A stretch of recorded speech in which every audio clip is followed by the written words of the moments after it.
नमस्कार. मी भगवान 2022पासून ट्राय करतो आहे की मी एक फुल फ्लेज माझा व्हिडिओ तयार करायचा आहे फेब्रुवारी 2022पासून, पण तो होत नाही आहे. कारण फेब्रुवारी 2022मध्ये जो मी व्हिडिओ अपलोड केला होता फेसबुकवर, तर त्याचा इम्पॅक्ट खूप मोठा झाला आणि त्यावेळेस एवढं सहज कोणी सांगू नाही शकलं असतं. पण आज तो दिवस आहे की 9 जून 9 जून संध्याकाळची वेळ आहे. तर बरंच काय घडत आहे सध्या आजूबाजूच्या वातावरणामध्ये, त्याचबरोबर आपल्या पॉलिटिक्समध्ये पण. शेवटी we are heading towards the 4 trillions economy. म्हणजे आपण एवढी मोठी अर्थव्यवस्था बनायला चालू की म्हणजे याचा इम्पॅक्ट पूर्ण जगावर पडेल. जर कोणते जर स्टेप जर आपण भारतातल्या कोणीतरी मोठ्या कम्युनिटीने घेतला तर त्याचा इम्पॅक्ट पूर्ण जगावर पडणार आहे. तर ह्या गोष्टी लक्षात ठेवून जर पुढचे जर पाऊल टाकायचे असतील तर मी सगळ्यात पहिल्यांदा तर माझ्या मराठवाड्याची जर बोलायची गोष्ट झाली तर पेरणीचे दिवस आहेत, बऱ्याचशा गोष्टी आहेत.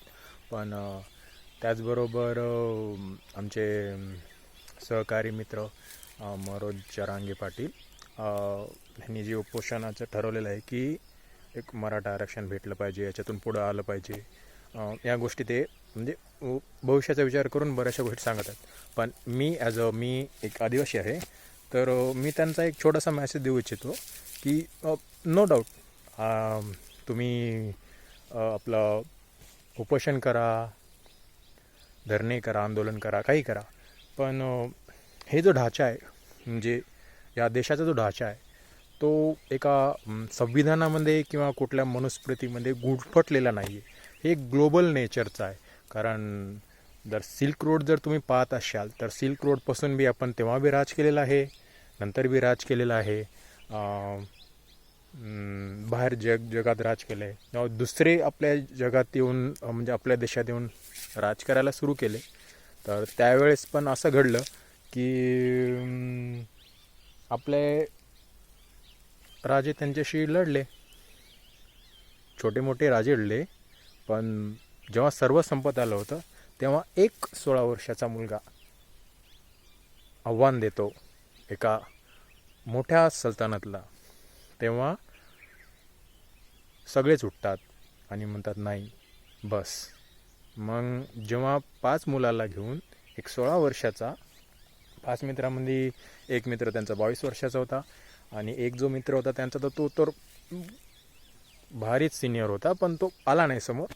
आणि सिनियर म्हणजे नाही म्हणलं तरी जेव्हा शिवाजी महाराज 16 वर्षाचे होते तेव्हा तो त्यांच्यापेक्षा दुप्पट वयानेच होता. पण तो त्याचा बॅकअप या ठिकाणी केला होता त्यांनी. आणि हे जे 5 जण होते जेव्हा तोरणा किल्ला जिंकला तर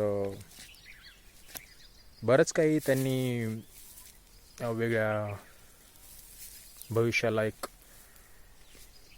काय म्हणतात टच दिला की हां की भविष्य असं असलं पाहिजे. तर त्याचबरोबर बॉडी लँग्वेजचा जर विषय करायला गेला की जेव्हा एक 16 वर्षाचा मुलगा एक मोठ्या म्हणजे जे म्हणतात की भारतावर राज्य करणाऱ्या एका सल्तनतला त्यांच्या घरे जाऊन म्हणजे त्यांच्या दरबारात जाऊन जर तुम्हाला जर तो काय तोंड देत असेल, उत्तर देत असेल, म्हणजे ही एक साधी गोष्ट नाही आहे. की जेव्हा शिवाजी महाराजांनी विद्रोह केला एकट्याने तर आदिलशहाच्या दरबारामध्ये सगळ्यात जास्त तलवारी ह्या मराठ्याच्या निघल्या होत्या. तर विचार करा की एका दरबारामध्ये तलवारी निघणं म्हणजे जशा प्रकारे सध्या जर सांगायचं झालं तर अमेरिकेच्या व्हाईट हाऊसमध्ये जे बंदूकधारी लोक घुसले होते त्या प्रकारचं एक कंडिशन. पण ती सिच्युएशन जी होती ती स्वराज्यासाठी होती शिवाजी महाराजाची. आणि आपला डोनाल्ड ट्रम्पची वेगळी सिच्युएशन. जो बायडन आणि डोनाल्ड ट्रम्पच्या वेळी जे झालं होतं ती वेगळी सिच्युएशन होती. पण that's the reason Shivaji Maharaj is greatest of all time. आणि हेच मी मित्रांना सांगू इच्छितो, कारण प्लॅनिंग जे आहे ते खूप मोठ्या प्रमाणावर घडलेली आहे. म्हणजे इम्प्लिकेशन करायला टाईम लागतो प्रत्येक गोष्टीमध्ये, की छोटी असो मोठी असो, आमची असो तुमची असो. तर थोडासा वेळ घ्या, थोडा स्वतःचा नेचरशी जुळून घ्या, कारण सध्या पेरणीचे दिवस आहेत. जसं पेरणीचे दिवस संपतील आणि हे पुन्हा इलेक्शन कमिशनने महाराष्ट्रामध्ये इलेक्शन म्हणजे येऊ घालणारच आहेत, आणि त्यानंतर दिवाळी, म्हणजे यांचा जे क्रोनॉलॉजी आहे, जो एक मोठा काँग्रेसचा नेता म्हणतो की यांची क्रोनॉलॉजी आहे की असं असं करतात. तर ह्यांची बी जो बी जे पीची बी क्रोनॉलॉजी हे यांच्या सक्षवंत आणि म्हणजे यांच्या धार्मिकनुसार गोष्टीनुसार चालतात. तर ते गोष्टी बाजूला ठेवून नेचरवर फोकस करा, शेतीवर फोकस करा, जमिनीशी जुडून राहा. वेळ आल्यावर तुम्ही समोर येशालच. पण हे लक्षात ठेवा की जर तुम्हाला जर आरक्षण भेटलं, आता आम्हाला आमचं जर सांगितलं आम्हाला 7.5%, 7 ते 7.5%, नॅशनल लेवलला 7.5%, स्टेट लेवलला 7% आरक्षण आहे. तर आम्ही जर 100 जण असू तर आमच्यापैकी फक्त 7 मुलं लागत आहेत, किंवा 200 मुलं असो तर 15 मुलं लागत आहेत आमच्यातले. त्यापैकी जर 100 मुलातले जर तुमचे 93 मुलं जर काम नाही, म्हणजे त्यांना नोकरी लागत नसेल, तर मग आरक्षणाचा मूळ गाभाच हा म्हणजे चुकीचा वाटतो. पण आरक्षणाबद्दल जर बोलायचं झालं तर आरक्षण हे वाघिणीचं दूध आहे.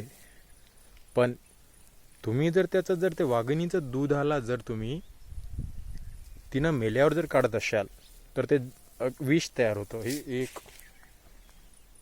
हां इट्स यस, तुम्ही ते मारू नाही शकत.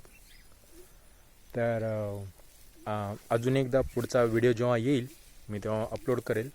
पण हा सध्या यूट्यूबवर आहे, यूट्यूबवर अपलोड करेल, कारण याच्यातल्या बऱ्याचशा गोष्टी आहेत आज बऱ्याच दिवसानंतर मी शेअर करतो. संध्याकाळची वेळ आहे का, कारण बरेचसे जण मला फॉलो करतात.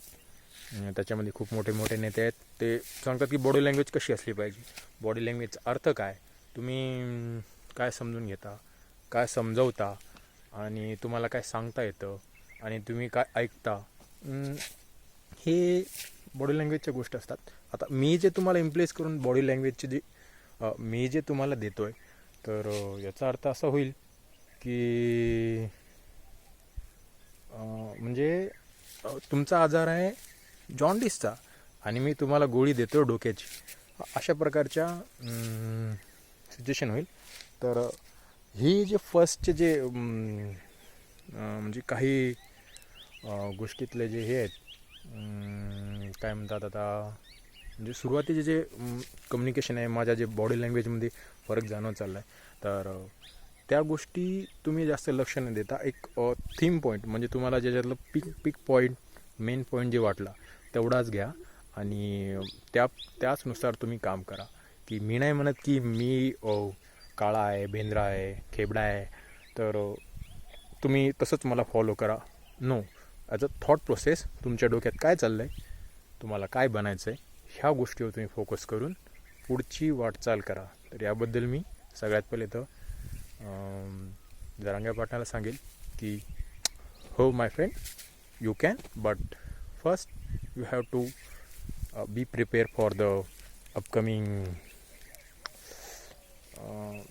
stress and also threat. Okay, thank you, namaskar.